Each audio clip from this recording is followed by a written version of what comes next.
Fala pessoal, beleza? Aqui quem vos fala é o Márcio Zancanelli e queria trazer para vocês aqui mais um vídeo, trazendo aqui informação, não estou aqui com o intuito de aparecer, apenas trazer para vocês informação relevante, tentar trazer aí para a juventude, né, alguma informação relevante, dicas de leituras, como eu já falei no vídeo anterior, né, Olavo de Carvalho, né, não tenho fé suficiente para ser ateu, né. Então, assim, dicas de livros, pô, que são sensacionais. Né? Dicas de livros aí para a juventude, né? Para você que quer aprender, que quer crescer, né? Na sua vida, né? Como um todo. Então, eu gostaria de falar para vocês agora sobre os livros que eu li recentemente, os livros que eu estou lendo recentemente, né? Então, no momento são mais livros teológicos, né? Como eu estou no momento fazendo teologia, né, pela Academia de Pregadores, né, fazer aqui uma propaganda, né, trazer para vocês dicas de livros que eu estou lendo, que eu já li, e livros que estão na fila de espera, né? Então vamos lá. Um livro que eu li recentemente do pastor Hernandes Dias Lopes, tá aqui. Hernandes Dias Lopes, comentário expositivo de Daniel. Um livraço, né? Como na igreja a gente está estudando sobre o livro de Daniel, né? O Apocalipse do Antigo Testamento. Eu li e gostei muito, né? A história de Daniel. É um livro muito atual, né? Que nos fala sobre a história de Daniel, um jovem judeu, um jovem hebreu, que foi levado como escravo para a Babilônia, né? E mesmo vivendo numa sociedade pagã como a Babilônia, ele não se curvou a outros deuses. Daniel não negou a sua fé. Ele foi fiel a Deus mesmo vivendo em meio à Babilônia. Então Daniel, ele é um exemplo para nós de que podemos viver num mundo pagão, num mundo com valores contrários à fé cristã e permanecermos fiel. Daniel, ele não comeu dos manjares do rei. Daniel não se curvou diante da estátua de Nabucodonosor. Ele sempre testemunhou de Deus vivendo ali na Babilônia. Ele não negou a sua fé. Os amigos de Daniel também não negaram sua fé, preferindo ser lançados na fornalha ardente do que negar a sua fé. Então, o livro de Daniel, e recomendo você a leitura do livro, de Daniel, são 12 capítulos, e aí tem sim os comentários expositivos, comentários também de outros autores, como aqui o pastor Hernandes Dias Lopes sobre Daniel. Então, a história de Daniel é uma história atual, porque Daniel, ele não negociou a sua fé, não relativizou a sua fé. Ele testemunhou de Deus mesmo vivendo na Babilônia. Ele orava 3 vezes ao dia, ele foi perseguido, mas nunca negou a sua fé, mesmo sendo lançado na cova dos leões. E através de Daniel, o nome de Deus foi glorificado na Babilônia. Deus, aprendemos também com o livro de Daniel que Deus é soberano, Deus levanta reis e Deus abate reis. Assim como Deus usou a Babilônia para castigar o seu povo pelos pecados de idolatria, Deus também puniu Nabucodonosor e a Babilônia pelos seus pecados. Então, estamos estudando a respeito do livro de Daniel, de Apocalipse. Então, é algo sensacional. Fica aí a dica para você, beleza? Estudar o livro de Daniel. E falando em livro de Daniel, eu li também recentemente sobre o livro do Apocalipse. Esse aqui é sensacional. Apocalipse simplificado. Esse aqui, inclusive, o autor é Curso Bíblico Online. Você pode achar esse livro na internet. É só pesquisar Curso Bíblico Online, Apocalipse simplificado. Tem vídeo aulas dele na internet, no YouTube. E você consegue baixar também o PDF dele. E o autor, ele autoriza, você imprimir o livro, só não vender, claro. Apocalipse simplificado, sensacional, mais uma dica de livro para você ler. Eu que fiz em formato de apostila, 100 e poucas páginas, sensacional, vale a pena. Então, como eu estava falando, fiz aqui uma pequena pausa. Apocalipse simplificado, vale a pena você ler. Fala sobre a volta de Jesus, né, os sinais da volta do Senhor Jesus. Nós temos visto os sinais se cumprirem da volta do nosso Salvador. Né? O amor de muitos se esfriando, a apostasia, o abandono da fé, a inversão de valores, né? Os muitos sinais da vinda de Jesus. Né? O Senhor Jesus está às portas. E se ele tardar em vir, nós iremos nos encontrar com ele. Né? Então, para quem já partiu, né, ao homem está ordenado viver uma só vez, vindo depois a sua vida, a sua morte, o juízo de Deus. Né? A palavra de Deus diz que Deus há de nos recompensar de acordo com as nossas obras.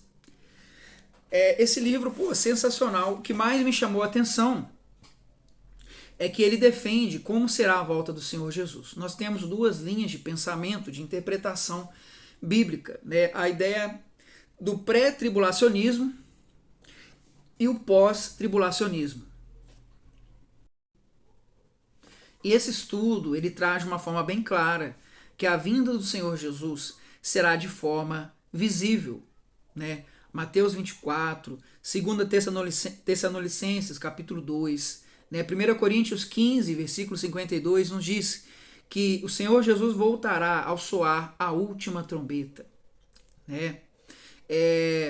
Enfim, a volta do Senhor Jesus será de forma visível. Ele virá nas nuvens e todo olho o verá. Porém, Jesus voltará antes, no meio ou depois da grande tribulação. Sim, Mateus 24, o Senhor Jesus nos fala, quando perguntaram, Senhor, quais serão os sinais da sua vinda? E ali em Mateus 24, o Senhor Jesus nos fala sobre os sinais que antecedem a sua vinda. Né? E um desses sinais, ele diz bem claro, que haverá uma grande aflição no mundo, haverá rumores de guerra, o amor de muitos se esfriará, apostasia, né? E um dos sinais é a grande aflição. E no final de Mateus 24, que ele fala, então virá o Filho do Homem nas nuvens com seus anjos para arrebatar a sua igreja. Né? E aí muitos pensam que o arrebatamento ele será secreto. Porém, aqui, né, defende pela Bíblia Sagrada que o arrebatamento não será secreto. O Senhor Jesus voltará de forma visível, todo olho o verá e virá uma só vez. Ou seja, o Senhor Jesus, quando voltar ao mundo, né, Paulo fala também, né, o apóstolo Paulo, em 2 Tessalonicenses, que quando o Senhor Jesus voltar, os mortos em Cristo ressuscitarão primeiro. E nós que estivermos vivos, seremos transformados num abrir e fechar de olhos. Ou seja, num abrir e fechar de olhos é a transformação, não é o arrebatamento. A transformação do nosso corpo em um corpo glorificado será num abrir e fechar de olhos. Assim nós cremos, né? E então seremos arrebatados. Então fica aí a dica, você que tem dúvidas sobre Apocalipse, eu recomendo. Explica de uma forma assim, bem clara, objetiva. Eu estou aqui falando um pouco, né, assim, bem breve, bem resumido. Ou seja, a volta do Senhor Jesus será de forma visível e após a grande tribulação. É claro que a ira de Deus no livro de Apocalipse não é para a igreja, é para o ímpio, para aquele que não creu em Deus. Né? Porém, a tribulação seria a perseguição do anticristo à igreja. Né? Enfim, então fica aí a dica para você ler este livro, Apocalipse simplificado. Beleza? Vamos lá, mais uma pausa. Se o vídeo tá longo, aperta a pausa aí, depois você volta a assistir, mas assista até o final, pois é importante. Hoje em dia nós vivemos uma geração que tem a concentração de um peixinho de aquário.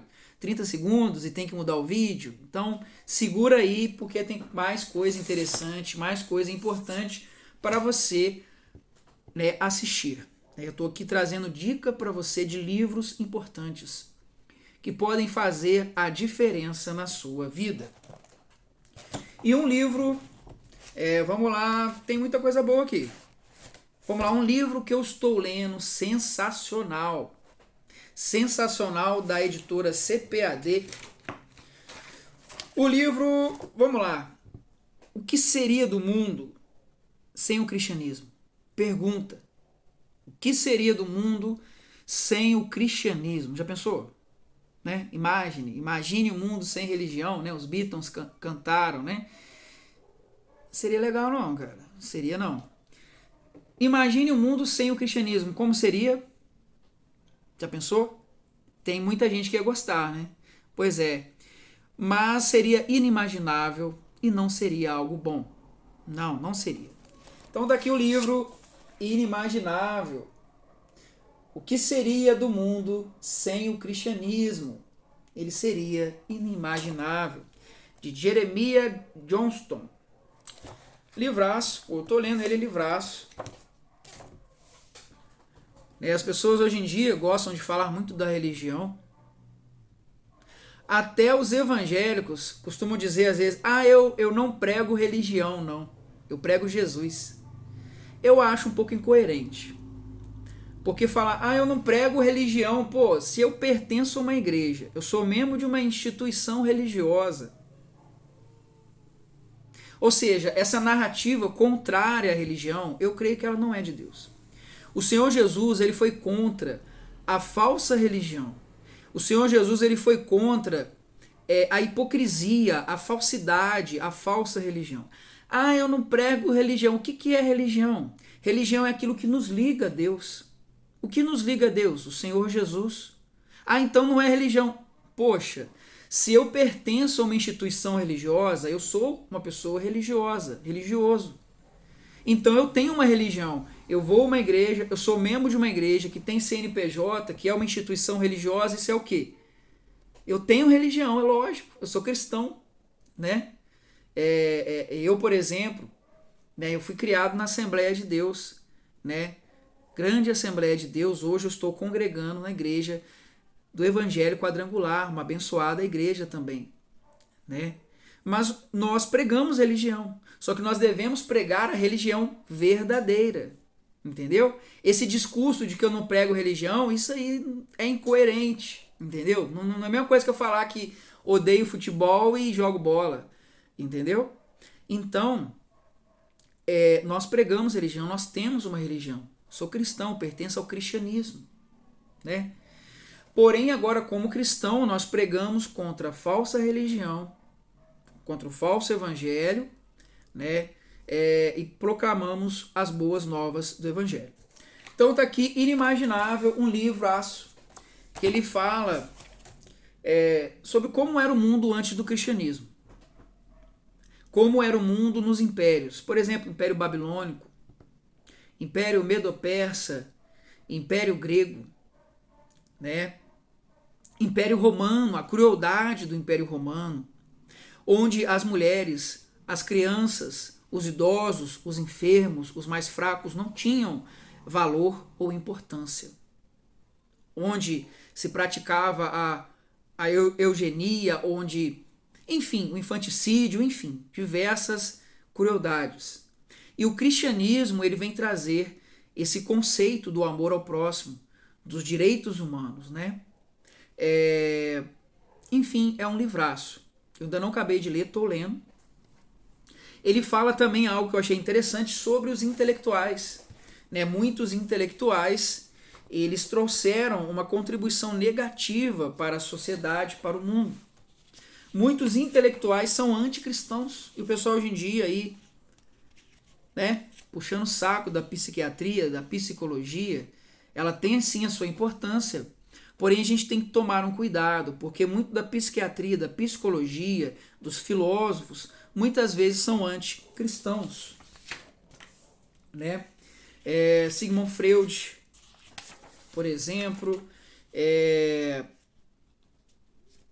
né? Ele, enfim, tinham ideias anticristãs. Nietzsche, né? Nietzsche, ele se tornou um ateu, né? E pregou o relativismo moral e até o racismo. Então a gente vê, se a gente for analisar, Karl Marx, né, afirmou que a religião é o ópio do povo. Enfim, tem muita coisa aqui interessante. Outra hora eu posso trazer de forma mais detalhada. Mas, no geral, né, vários filósofos intelectuais trouxeram ideias anticristãs. Então você tem que saber separar a boa psicologia, a boa psiquiatria dessas ideias anticristãs. Certo? Porque eles acabam desumanizando a humanidade. Este é o perigo do ateísmo, por exemplo. O ateísmo ele acaba tirando, desumanizando a humanidade. Por exemplo, aqui diz que Freud, né, o pai da psicanálise, discordava das éticas cristãs, especialmente da ideia que toda a humanidade deveria ser amada. Então Freud dizia que nem todo mundo merecia ser amado, né, sendo que Jesus falou que devemos amar até os nossos inimigos, né? Porém, Jesus também pregou a justiça, né? Claro. Enfim, Nietzsche, né? Nietzsche se tornou dependente de drogas, pelo jeito aqui. Enfim, eles pregavam em geral o relativismo moral, né? Sigmund Freud, o que Sigmund Freud dizia? Ele acreditava que a crença em Deus deveria ser substituída pela ciência e a razão, né? Porém, o irônico é que as piores violências na história humana aconteceram muito recentemente, né? As grandes crueldades, os governos tirânicos foram promovidos por essas ideias ateístas, né? Que foram trazidas por ateus supostamente guiados pela ciência e pela razão. Ou seja, na verdade, a religião ela não contradiz a ciência e a razão. É claro que, né, devemos tomar cuidado com o fanatismo, com as interpretações erradas da Bíblia, né? Devemos fugir dos extremos. Beleza? Enfim, esse livro aqui, Inimaginável, que seria o mundo sem o cristianismo, ele traz a ideia, por exemplo, desses ateístas, desses filósofos, tão hoje em dia bem falados, mas ele traz, tipo assim, as ideias erradas deles, né? E de como esses ateístas, né, levaram o mundo à Primeira e à Segunda Guerra Mundial. Influenciaram, né, os ditadores, né, e levaram o mundo à decadência moral, às guerras, né? Então, um livro bem interessante. Então vamos lá, mais uma pausa, sem edição de vídeo, somente aqui o pause. Então é um livro bem interessante, tá? Inimaginável, fica aí a dica. Beleza? Um outro livro também que eu li este ano, esse o Inimaginável eu tô lendo ainda, não acabei não. É o outro livro que eu li este ano, achei bem interessante. É um livro de uma comunidade de judeus messiânicos de BH, Ministério Ensinando de Sião. Você pode pesquisar no YouTube, tem um canal Ensinando de Sião. Achei bem interessante. O livro é esse aqui, né? Trazendo a igreja de volta às suas raízes bíblicas e judaicas. Né? Sensacional, eu gostei muito. Né? A ideia de você trazer a igreja de volta às suas raízes bíblicas e judaicas, né? Eles pregam a restauração do evangelho, né, a sua essência, né? É uma comunidade de judeus messiânicos, judeus convertidos a Cristo, que creem em Cristo, né? É bem interessante, né? Então, para você que estuda, né, teologia, né, eu trago aí essa dica, trazendo a igreja de volta às suas raízes bíblicas e judaicas, né? Bem interessante, outra hora eu posso comentar mais a respeito. Né? Sensacional. Eu estou lendo também no momento o comentário judaico do Novo Testamento de David Stein. David Stein é um erudito bíblico, né? Conhecedor do hebraico, grego, aramaico. Eu até estou aqui com o Novo Testamento judaico também, de David Stein, e recomendo para você aqui mais esta tradução da Bíblia. É uma tradução judaica, né? Temos a Bíblia judaica, né, que David tem o Novo Testamento. Temos também a Bíblia Peshitta, né, que é mais uma tradução de manuscritos aramaicos, né, uma tradução também feita por um judeu messiânico, Tzadok, né, bem interessante também. Então, para você que gosta de, né, comparar traduções, também é bacana, né? Então aqui os que eu estou lendo, né, um pouco do que eu estou lendo, um pouco do que eu já li, e também os livros que eu ainda não consegui ler, né? Uns que eu ainda não consegui ler. Por exemplo, este aqui, sensacional. É bem polêmico, né? Bem interessante. De Ben Shapiro, o autor americano, Ben Shapiro, também judeu. Lavagem Cerebral. Chama-se aqui Lavagem Cerebral. Como as universidades doutrinam a juventude. Então tá aí. Eu não vou nem falar nada não. Mas é um autor americano, Ben Shapiro. Fica aí a dica. Eu ainda não li. Tá aqui na fila de espera. Aqui meu próximo videogame aqui pra jogar. Vamos lá, livros que eu não li também.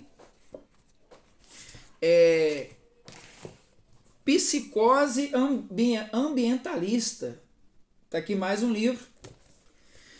Os bastidores do ecoterrorismo. Os bastidores do ecoterrorismo para implantar uma religião, entre aspas, né, ecológica, igualitária e anticristã. Né, aqui do Instituto, é um Instituto Adon Bertrand e Orleans e Bragança, do pessoal aí da família imperial brasileira, né? Então tá aqui um livro que eu tenho ele já há um tempinho, até comecei a ler, mas eu não, né, a família real aqui. Psicose ambientalista. Tomara que o YouTube não derrube meu vídeo por causa desse livro aqui, mas vamos lá. Eu vou até encerrar o vídeo, para não dar problema. Mas vamos lá, então tá aqui também um livro que eu li recentemente.